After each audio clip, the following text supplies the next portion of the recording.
যত দ্রুত সম্ভব আমাদের ডিভোর্স হয়ে যাবে, তারপর থেকে তুমি তোমার রাস্তা দেখবে আর আমি আমার।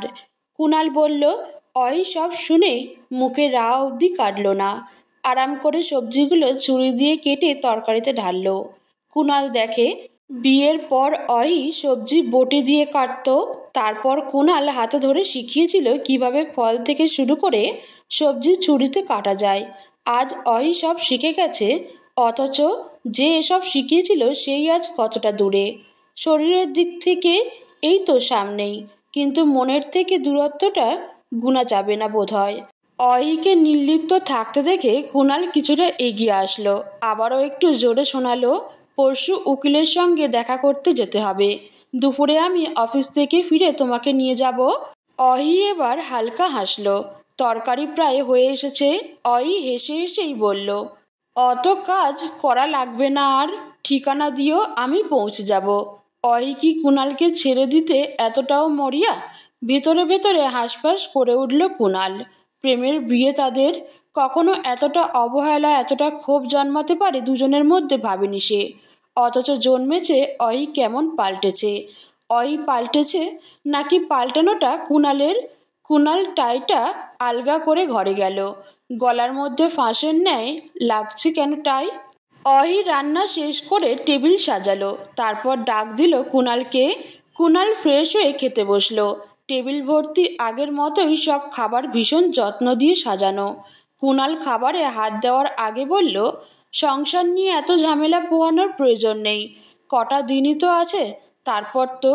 অহি মুচকি হাসলো, নিজের মতো ভাবলেশীন খেতে খেতে বলল, যতদিন আছে সংসারটা আমার তো অবহেলাটা করতে পারি না। কুণালের খাওয়া থেমে গেল। তীক্ষ্ণ কণ্ঠে বলল, অবহেলা করনি নাকি কোনো দিন? অয়ি এখনও ভাবলেশীন বলল, করেছি নাকি? আমার মতে করিনি, তোমার কখনো মনে হলে সেটা ভিন্ন কথা। কুণাল আর খেতে পারল না। রাগে হাত ধুয়ে উঠে গেস্ট রুমে গিয়ে ঠাস করে দরজা বন্ধ করে দিল। পরশু থেকে তাদের আর একসঙ্গে থাকা হবে না। অয়ি স্বাবলম্বী মেয়ে, একাই থাকতে পারে। কুণালের অবশ্য একটু কষ্ট হবে, তবে ও ঠিক ম্যানেজ করে নেবে। কেউ কাউকে ছাড়া মরে যায় না।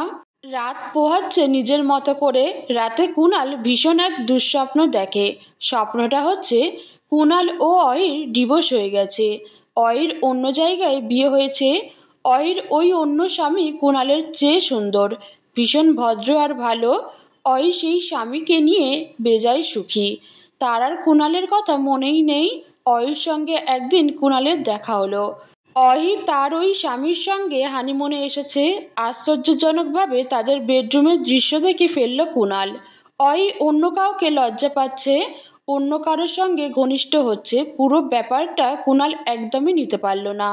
পরদিন অহি তার স্বামীর সঙ্গে ঘুরতে বেরোলে কুণাল সবার অলক্ষ্যে চেপে ধরে অয়িকে।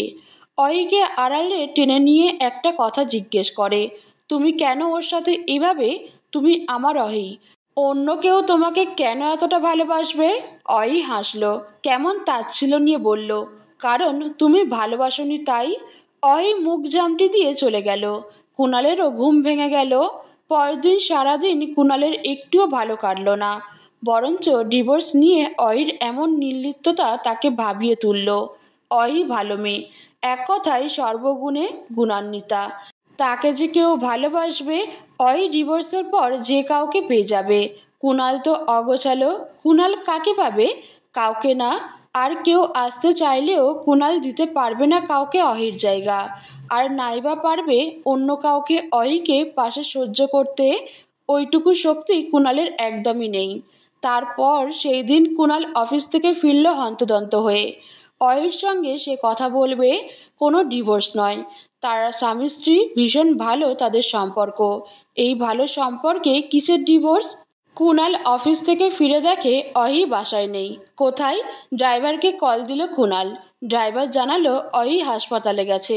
কুণাল খবর নিয়ে সঙ্গে সঙ্গে হাসপাতালে ছুটল। অহির কি হয়েছে? কেন যাবে সে হাসপাতালে? অহির কিছু হলে মরেই যাবে কুণাল। এত বড় ভুল কুণাল কি করে করতে যাচ্ছিল? How stupid he is. ছ্যাঃ। অয়ি হাসপাতালের করিডোরের চেয়ারে রিপোর্ট হাতে মাথা নত করে বসে আছে। শাড়ির আঁচল ছড়িয়ে আছে মেঝেময়। কুণাল পাগলের মতো দৌড়ে অহির পাশে বসলো। উদ্ভ্রান্তের ন্যায় বলল, তুমিও? তুমি হাসপাতালে কেন? কি হয়েছে তোমার Ahi? Are you too much sick? Ahi তাকালো, তার চোখ ছলছল করছে। ভেজা চোখে হাতের রিপোর্টটা বাড়িয়ে দিল কুণালের দিকে। কুণাল রিপোর্ট পড়তে শুরু করলো। অহির চোখের জল একটার পর একটা ফেলে বলল, বাচ্চাটা হঠাৎ এসে গেল কুণাল। বাচ্চাটা বাবাহীনা বড় হবে কিভাবে? আমি জানি বাবা ছাড়া লাইফটা কেমন।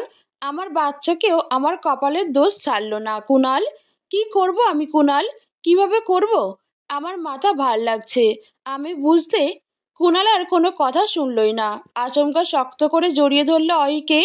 চিৎকার করে বলল, আমাদের বাচ্চা? You are going to be parents? Ahi, বাবা আছে ওর। আমি ওর বাবা। ও আমায় বাবা বলে ডাকবে সারা জীবন। আমরা একসঙ্গে আমাদের বাচ্চাকে বড় করব অহি। ও আমাদের মধ্যে বড় হবে। Will you be that parents এবার অহি? অহি কুণালের কাঁধে মুখ লুকালো। বুকটা অশান্ত লাগছে কেন এত? অহি কুণালের চাপে ঠিকঠাক নিঃশ্বাস নিতে পারছে না। অহি হালকা হাসলো। কুণালের পিঠে হালকা করে হাত রাখলো, আর অপর হাত রাখলো নিজের পেটের মধ্যে। ওদের চিৎকার শুনে একজন নার্স এসে বলল, sir, don't shout, it's a hospital. Kunal অহিকে ছেড়ে দিল, তারপর দুজন দুজনের দিকে চেয়ে সামান্য হাসলো। পাগলামি ছেড়ে বাকিটা জীবন একে অন্যের দিকে কাটিয়ে দেওয়ার জন্য দৃঢ় ইচ্ছা তাদের।